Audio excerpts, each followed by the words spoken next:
আজ 12 ফেব্রুয়ারি বাংলাদেশে অনুষ্ঠিত হচ্ছে ত্রয়োদশ জাতীয় সংসদ নির্বাচন। সকাল 7:30টা থেকে দেশের 299 আসনে ভোট গ্রহণ শুরু হয়েছে। এবারের নির্বাচনে নিরাপত্তার চাদরে ঢাকা রয়েছে সারা দেশ। বিস্তারিত জানাচ্ছেন সিনথিয়া রহমান। সকাল 7:30টা থেকে 299টি আসনে ভোটাররা তাদের ভোটাধিকার প্রয়োগ করছেন। নির্বাচন সুষ্ঠু ও শান্তিপূর্ণ রাখতে মাঠ পর্যায়ে কঠোর অবস্থানে রয়েছে আইনশৃঙ্খলা রক্ষাকারী বাহিনী। বিশেষ করে ভোটকেন্দ্রের শৃঙ্খলা ও অভ্যন্তরীণ নিরাপত্তা নিশ্চিতে 5 লাখেরও বেশি আনসার সদস্য সক্রিয়ভাবে দায়িত্ব পালন করছেন। তাদের সাথে সমন্বয় করে কাজ করছে পুলিশ, বিজিবি ও সেনাবাহিনী। এখন পর্যন্ত কোনো বড় ধরনের অপ্রীতিকর ঘটনার খবর পাওয়া যায়নি।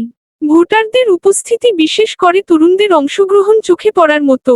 বিকেল 4:30টা পর্যন্ত চলবে এই ভোট গ্রহণ। গ্লোবাল নিউজ থেকে সিনথিয়া রহমান, ঢাকা।